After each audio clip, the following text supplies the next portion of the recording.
चलो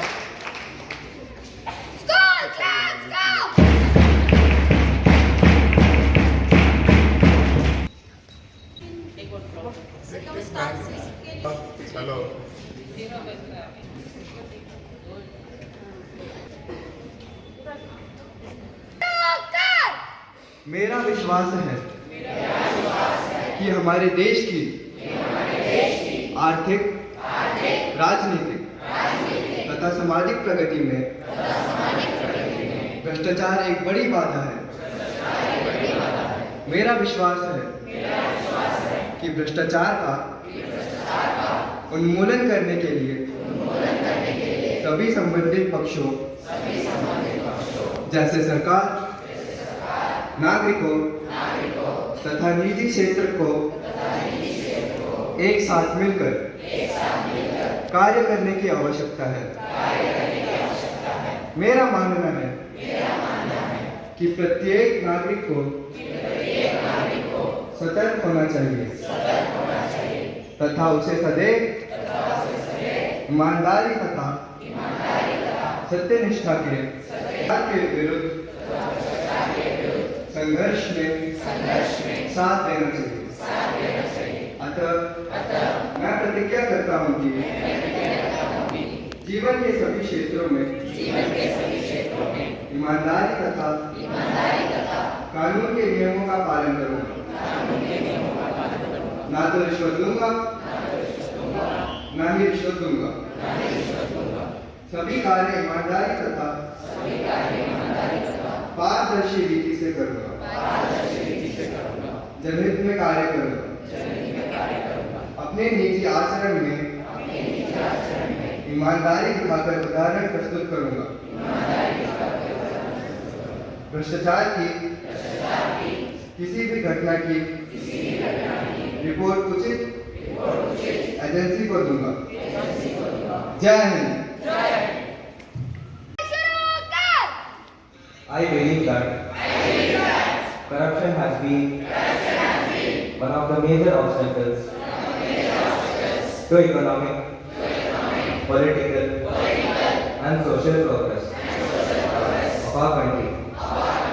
I believe that all stakeholders, such as government, citizens, and private sectors, need to work together to eradicate corruption. I realize that every citizen should be vigilant and commit to highest standards of honesty and integrity at all times and support the fight against corruption. I therefore pledge to follow probity and rule of law in all walks of life, to neither take nor offer bribe, to perform all tasks in an honest and transparent manner, to act in public interest, to lead by example, exhibiting integrity in personal behavior, to report any incident of corruption to the appropriate agency. जय हिंद। हमें ज्यादा जानकारी देने के लिए हरिता को आमंत्रित करता हूँ। Good morning to one and all present. Manpower without unity is not a strength unless it is harmonized and united power. Were the words said by Sri Sardar Vallabhbhai Patel. Sri Sardar Vallabhbhai Patel was born on October 31st, 1857 at Gujarat, India and died on 15th December 1950. He was one of the leaders of the Indian National Congress during the struggle for Indian independence. His commitment to the national integration in the newly independent country was total and uncompromising, earning him a title Iron Man of India. Popularly known as the Unifier of India, he contributed to the unification of 565 princely states of India. As a tribute to his monumental achievement of integrating these 565 princely states into the Union of India, Prime Minister Shri Narendra Modi ji declared October 31st as National Unity Day or Rashtriya Ekta Divas.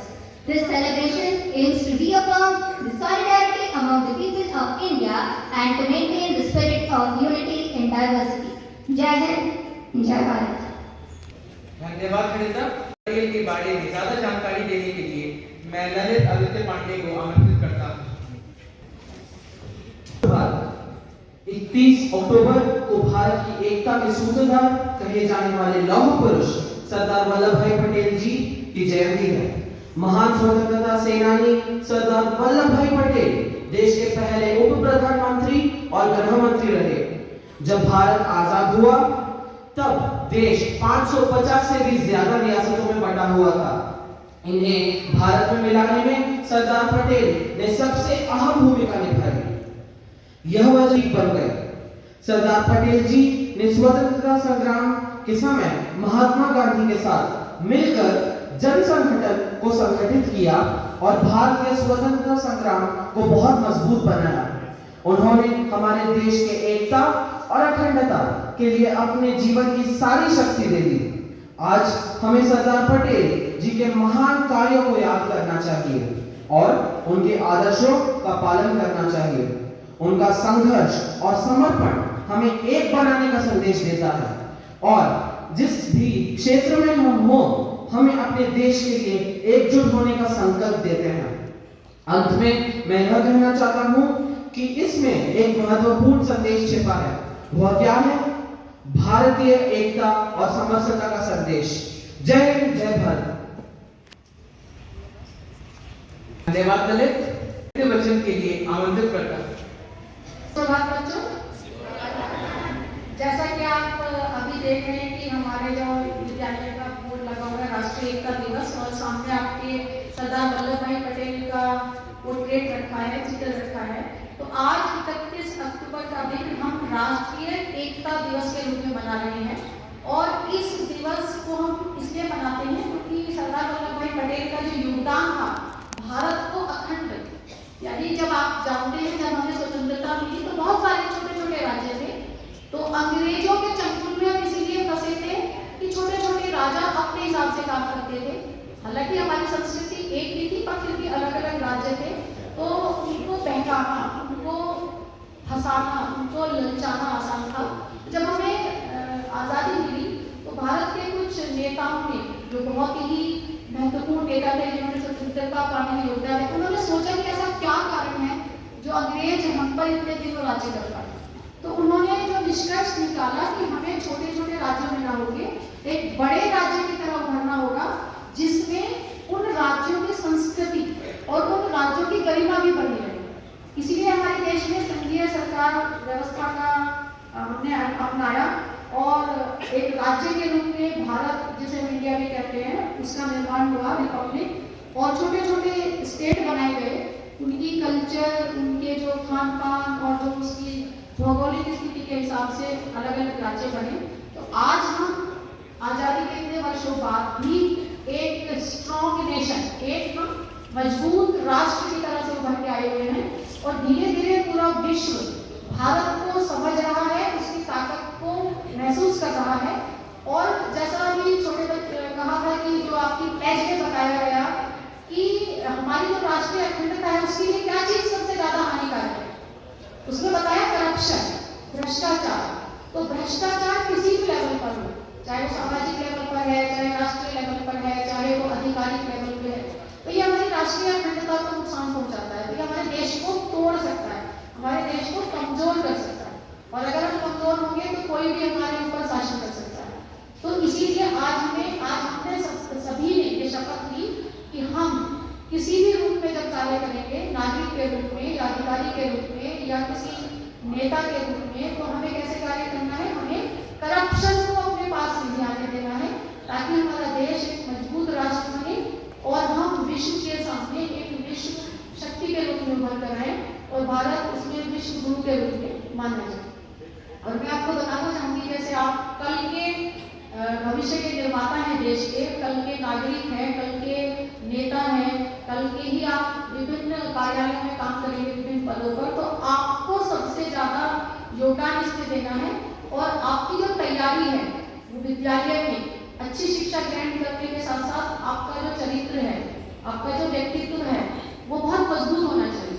क्यों? क्योंकि आपको छोटे छोटे लालच आपको एक तरह से आपकी नीयत को हिला कर रहा है। आपके मूल्य इतने मजबूत होने चाहिए कि छोटे लालच आपके आसपास ना आए, अंदर से आप मजबूत रहें। आपका चरित्र, आपका व्यक्तित्व की उसको प्रभावित करना बहुत मुश्किल है, क्योंकि कमजोर चीजें जल्दी से प्रभावित हो जाती हैं। तो आपको शारीरिक रूप से, मानसिक रूप से और चारित्रिक रूप से बहुत ही मजबूत बनना है। सबसे पहले तो जैसे अभी हम देख रहे थे, आपको फिजिकली भी स्ट्रांग होना है। फिजिकली स्ट्रांग होंगे तो मेंटली भी स्ट्रांग होंगे। कहते हैं ना, healthy mind makes an healthy body, और if your mind is healthy then your character is very strong. Physical health, mental health, and then your values and standards, they are very important. So I hope that all of you have understood the essence of celebrating this day, and you will come up with the expectation of the people, means the people who sacrifice their lives for the integrity and the freedom of our nation. Or I bless you all that whatever work you do, whatever aim you have in your life, you achieve that and you contribute in the progress of the nation. And India is a very strong country in future that the whole world will salute it. Thank you and have a very nice day. And be united India. Be a strong India. Be a part of healthy nation, strong nation, wealthy nation and prosperous nation. Jai Hind.